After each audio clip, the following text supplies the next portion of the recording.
So, guys, I want to talk about AEW Dynamite, and I do want to say that was a very, very polarizing show. And we kind of see what we usually see with AEW is that, they really focus a lot on really great matches, but they don't really focus a lot on story. And I've used the example of pornography before, where pornography is all about the action. It's not really about a good story, really. And sometimes when you see the same actor and the same people in a series of moves over and over, it gets boring and stuff like that, so it runs its course really. And I do feel like, once again, like tonight, they always seem to have really great matches and they're very compelling and it draws an audience. But the storytelling and the emotional investment's not good. And then also, there's a lot of multi-person tag teams main eventing the show, repetitive. And then there's also like, for an amount of money and they don't follow through. Like if wrestlers getting an amount of money, how are they going to, spend it? How does that help them out really? And then the next thing that I would say is that, another part of it is they didn't add any pay-per-view matches. Like a lot of people knew, and it was even on Wikipedia, that on Collision it was going to be Kyle Fletcher versus Hangman Adam Page. So it's almost like, why should I really, so they really had no matches announced really for, for the any new matches except for a tournament, and I'll talk about it in a few minutes. But and then also the last part about it is storytelling, because there's a lot of just going from one story and jumping to another story. Like MJF went from Hurt Syndicate to Mark Briscoe to Adam Page to Hurt Syndicate, and and Willow, they're not getting, and Willow Maria Shafir, they should be getting to something, but that's kind of been like, that can's been kicked down the road. That should have been a match that should have happened a couple of months ago. And now you have a tournament, and why is Konosuke? There's a tournament for the Unified Championship, so they're doing something. I don't like this with AEW, is that if they have a tournament, usually the champion is in that tournament as well, really. So that means the champion could lose before they actually, become in the semifinals, type of thing, really. So that makes it confusing. And then it's also like, why do you have Okada in this? Why do you have Takeshita in it? Because they're both in the Don Callis family. Why do you have Anthony Bowens in this? A guy who loses a lot. And why do you have Michael Oku, a guy that nobody knows about? And why do you have Masker Dorada in it? Why do you have Mordos, who loses a lot, in it? So it's just, it doesn't make a lot of sense, really.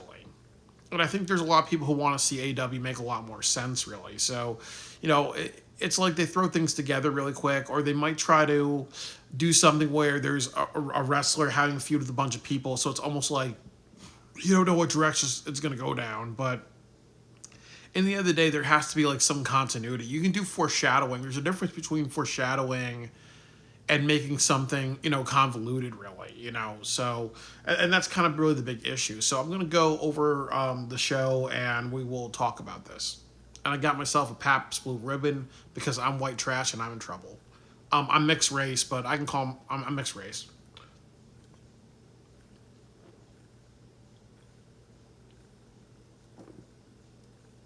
Helps me get through the show and life.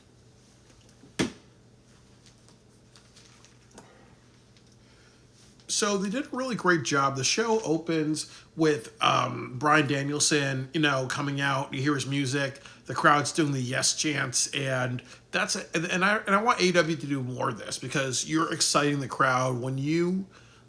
Anytime you want to tell a good story or a good show, you need to start with a banger. So having Bryan Danielson come out, that's really, really good. Excites the crowd, gets everybody really, really lively and hyped, really. And then they start with Hangman versus Josh Alexander. This was like my favorite match of the night. They start exchanging rapid fire fists. Josh Alexander does a brainbuster on the rope apron to Hangman. Hangman and Josh Alexander do a sequence of moves outside the ring, and then Josh Alexander gets clotheslined into the front row. Hangman does a fallaway slam and a Death Valley driver. and then he does a buckshot, and then he does buckshot lariat. However, he gets countered into a German suplex combination. Hangman does a fisherman suplex of Josh Alexander into a guardrail. Josh Alexander, you know, he does move off the top rope. He does a Death Valley driver off the top rope. Hangman does a dead eye on the ring apron, top rope moonsault, buckshot lariat. And this was the best match of the night, really, because it had a purpose. You know, Josh Alexander helped beat up Hangman Adam Page. So there is a reason why this match happened. Number two is that they both had a really great style. They were brawlers with, you know, some high flyer offense, really. So Hangman's more of a high flyer, and Hangman is a brawler, number one, and then number two, he's like a high flyer, and then number three, he's a technical wrestler, and Josh Alexander is a brawler, number two, he's a high flyer. So this was a really great match of styles, really, and they both started with a lot of energy because they both hated each other, and that's what you need to do. There's good psychology in this, you know, like both people hate each other, both these people want to like beat the shit out of each other. So it followed through the match, really. So I really felt like they knew what to do, really, and they were just trying to hit each other with everything they got, really. So I think the psychology was great during this match, and there's also motivation to have this match and meaning behind it. And then Hangman invites Kyle Fletcher to the ring, and what he says to Kyle Fletcher is that I want this to be a one-on-one match. I don't want you to have the Don Callis family come out and support you in whatever, really, you know, or, you know, try to cheat, really. And he's saying that because he wants Kyle Fletcher to really realize that he can do anything without the Don Callis family interfering. And he also said that Kyle Fletcher is one of those people that he looks at Kyle Fletcher and sees a younger version of himself, you know. So like Kyle Fletcher's on the road, so there's there's a bunch of humility, really. But there's also like some controversy because a lot of people are saying like, well, Kyle Fletcher's a TNT champion. They don't like double champions. You see Okada is a triple champion. Dustin was a triple champion a few weeks ago when he had the ROH trio, ROH 6-man, ROH tag team, and TNT, and then Mercedes has 9 belts, really. So there's some people not liking this match because they're saying like, oh, we can't have Kyle 2 belts, and then also Kyle's not going to win. Well, I think 100% people know that, but also too, one of the big reasons I see he's the TNT champion, and then also the other reason is that he was feuding with he and Dustin had that match. Wouldn't make sense for him and Sammy Guevara to fight over the TNT championship to get some emotional investment, or should they set up like Anthony Bowens and Kyle Fletcher because Anthony Bowens wants to win a title. He wants to move on from Max Caster. Kyle Fletcher has a singles title. Bowens is a babyface. Kyle Fletcher is a heel. Wouldn't that be a lot better, like versus champion? So there's a lot of people who are on the side of, well, this is just not good logic, really. But what I would also say is that I'm on the side that I want to see this match because Kyle Fletcher should main event pay-per-view. This is good for him. This helps him reach that next level and say, hey, you know, what can we do with Kyle Fletcher in the main event, really? So I really think that this is a match that's going to help him become a better wrestler, really. Help him be in that main event spot, really. Help him be a champion within the next, 1 or 2 years. Probably 3 years maximum, he should be the AEW champion. So, you know, he deserves the main event. He deserves this chance, and AEW needs to build new stars. So I'm all for this match. The positives outweigh the negatives. The next match was Emi Sakura and Mercedes Moné versus Rio and Alex Windsor. I wasn't really invested into this match because, first of all, I think with a lot of these matches, you can throw together maybe 1 or 2 matches on a show, but every other match should be, I think maybe 20%, 40, 20% of matches on a show should be something without a story or whatever, like 2 people going together, because you got to have some break in storytelling. You know, if it's all storytelling, it's boring. You got to have some spontaneity.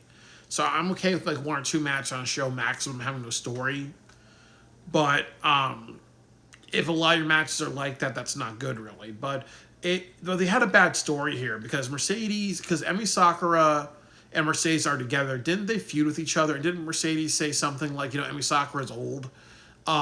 And also didn't Emi Sakura is the teacher of Rio, so she's trying to like beat on her student really. So it's almost like they did nothing in that dynamic really outside just like just tell us this. And then also Alex Windsor, like shouldn't she be like trying to like I said, she needs to be like Hinata Hyuga, like thinking about Will Ospreay, wanting him to come back and like being motivated and being inspired. Real like that whole promo about that whole video package you saw of Ospreay at all at Forbidden Door should have had Alex Windsor talking and in tears and like in awe of Will Ospreay, really, like, to sell emotions. And here she's like, you know what, I want to like you're with me while I'm trying to be a champion. Like you want to be a champion one day. Like the power of love should be the theme, but you don't see it in this. You kind of see, let's try to make sense of Emi Sakura and Mercedes on Rio. Windsor does a Russian leg sweep on Emi. They both do a double team move on Mercedes Monet. Rio tries to do a one-legged Boston Crab on Emi Sakura. It's bad because she botches this, and then she's also kind of like spawns to the camera like, "Whoops, I made a mistake." But also the other part of it is she's so tiny that she has a hard time like grabbing a bigger person, so it looked kind of crappy, really. And then the other thing about it is they announced. You saw during one of the bottom screen scrolls, it's FTR versus Adam Priest and Dynamite Kid one more match at Collision. I'm like, this is not good. You can't have repeat matches. That's one of the issues with AEW, too many repeat matches. Rio does a diving foot stomp on Mercedes Monet. Rio struggles to get Emi Sakura in a leg. Again, like she tries to do a Boston Crab, then she tries to do a one-legged. Alex Winter puts Mercedes in a sharpshooter so Rio can put Emi Sakura in a one-legged Boston Crab, really. So it was not a good match in a lot of ways because, again, it shows that Rio is just too tiny, really. Because if she's struggling to put Emi Sakura in a hold, really, that just makes it look like how's she going to beat Mercedes Monet, really. Not because she's just either too tiny or she's too small that her hands and arms are not too big to like do submissions, really. So it just doesn't make any sense, really. She's a good high flyer wrestler, so it's gonna be a good like high flyer versus Mercedes, who does a little bit of everything, really. But it's not a match that I'm happy to see, really. And then it's also like Emi Sakura, if I'm correct, she doesn't speak English. She speaks Japanese, and she just like is mostly quiet. She's almost like a mute, really, in AEW. So it's almost like there's no build, there's no like emotion. It's just Emi Sakura. No, it's just Riho to be there, really. So this is just another match for I don't know. This is another match to try to get Riho over, but again, she's just a Dave Meltzer type of wrestler. There's really no psychology or story or any thing that she adds, really. And then the next match was, and I'm going to start calling him this, Ricochet Uchiha versus Shelton Benjamin. This was one of the best matches of the night. They made they had a conversation, they had like backstage promos saying that Ricochet told Shelton he's going to leave his boys backstage and Shelton's going to leave his guys, and as long as Shelton leaves his guys backstage. But MVP agrees to this. And this is stupid because MVP is really, really smart. So it's almost like, why would he agree to trusting Ricochet when Ricochet has not been honest and he screws people over. So this is not good continuity.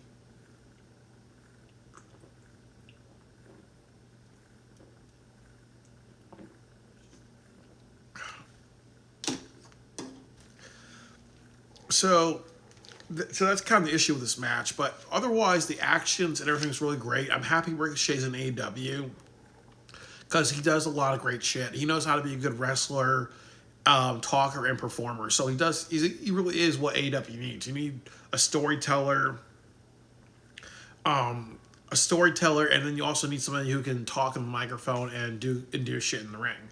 Ricochet does 2 drop kicks, a top rope corkscrew dive, hit a 450 splash on Sheldon trying to get a quick pin, and then he starts with rapid offense, catches Shelton off guard. Makes a lot of sense because he's kind of a rat bastard character. and I appreciate him for doing that. Shelton does belly to belly suplexes and German suplexes. They really, and he does a bunch of rising knee strikes through the match. So it really shows that Shelton is more like Shelton's almost like Kurt Angle in a way. Like he's kind of has he's a power lifter and somebody who's a technical wrestler, and he has some high flyer offense as well, really. So he's also kind of like the full package as well, really. So this was a really great match between both these guys because they have similar styles, except that Shelton is more of a powerlifting type. They both exchange thrust kicks. Ricochet does a Spanish fly. Ricochet has scissors, and this was also bad because he doesn't get disqualified in the spot, really. I think that when somebody has a foreign object or something really dangerous, why doesn't the referee disqualify them on the spot, really? Because it's like, and also that this guy's a pattern of cheating. Why don't you just disqualify him on the spot? That should have happened, but they didn't do that. The Gates of Agony come down and cause a distraction, so that way Shelton gets pinned by Ricochet with a roll up, and like I said, it's kind of stupid because it's almost like, why would the Hurt Syndicate trust Ricochet and be like, hey, you know what, we're gonna take your word for it. It makes no sense, really. I did not review the main event, but I'll talk about it in just a minute. The penultimate match was Sky Blue versus Toni Storm in a Philadelphia street fight. Sky Blue staples all of Toni Storm's private parts: her ass, her titties, and her vagina. And yeah, they have to kind of be a little careful with this because this can cross the line. There could be some people that could be like, "Oh, this is too unprofane." Because I know in Combat Zone Wrestling, there's a clip of a woman being stapled in the front of her trunks where her vagina is. So they have to be a little careful when they do that because there could be some people being like, "Hey, that's too far," or that's too far in violence, or that's too far in just being sexually suggestive, really. So Toni Storm does the same thing to Sky Blue. Toni Storm reveals a mousetrap table. She walks around giving, I think it's Excalibur a piece of cheese. So again, this is where Toni Storm, I think sometimes she takes herself, she doesn't know how to cut off the serious. She's kind of like John Cena in the way where he can be serious and funny at the same time, and it can work, and it works for Toni Storm. But I think that sometimes I wish she can kind of just be serious and not just put something that's a little hamming it up, really. Hamming it up with cheese, So I wish she kind of just didn't do that because that would help her character be more knowing when to be 100% serious, not trying to hamming it up with cheese. Toni Storm reveals a mousetrap table. Sky Blue powerbombs Toni Storm onto the mousetrap table. Toni Storm does a DDT to Sky Blue on a steel chair. She spanks her a couple of times with an electric fly swatter. Sky Blue does a running powerbomb of Toni Storm onto a trash can. Toni Storm does a Storm Zero package pile drive on a chair. All right match. Yes, they're in Philadelphia, so I think this was really cool that they did this. But I kind of wish they had a women's blood and guts match at AEW All Out. If they wanted to get people talking, they should have done this with more of the ladies, really. But they're not doing that. But I wish they kind of did that. And then the next thing was that Willow talks about wanting to fight Maria Shafir. This is something that should have happened months ago, and this should have had a storyline. Like this should have been kind of like them having a street fight in Toronto, really. They should have had Willow versus Marina many times already, and this has not happened, and that's really just really sad and unfortunate. But it's almost like they're about to announce a match, but Harley Cameron jumps in, does her dumb comedy, and again, Harley Cameron has a lot of potential. It's sad that at the beginning of this year, she did that puppet promo of Mercedes Moné, and then she got serious at the end, really. So I saw the full picture of her, like this really funny person, but deep down in her heart of hearts, she wants to be serious. But now she's kind of lost that part of herself, and she's now completely, in love with her own comedy, really. Like, very 48-hour film project. Like, she's very in love with her own comedy and silly comedy. So, that doesn't help her. That hurts her because she's going to be like everybody else where she's in on laughing, really. And there's more stories that you can tell with Harley Cameron as the underdog. Like, honestly, she beats Mercedes, and they made it like a underdog trying to find their place in a new business, overcoming like a snob who thinks they know everything about a business. I think that would be a good story, but they threw that under the bus, and they also threw a serious moment of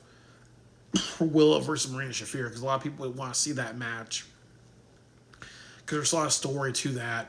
But they jumped to Harley Cameron being comedic, and then Willow Nightingale tells Harley Cameron, "You gotta be careful of Chris Statlander because she's the backstabber." So that could be something as well, really.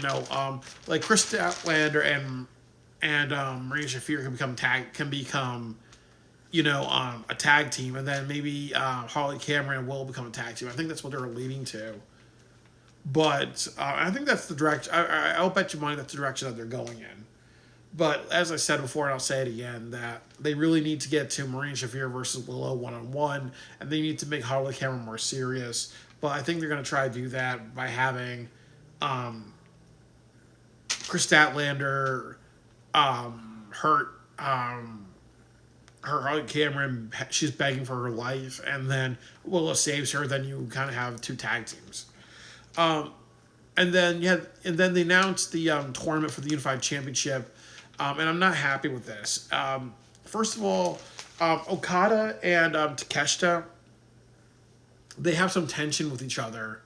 So, and Okada just did a promo dissing Takeshita.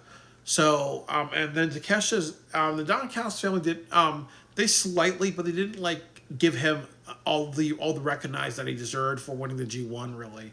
So you can kind of so you could tell a better story with Okada and Takeshita being angry with each other and Takeshita not liking Okada for acting like he's better. There's a story within this that they could do, and that would have been perfect, really. But making it a triple threat tournament doesn't make any sense.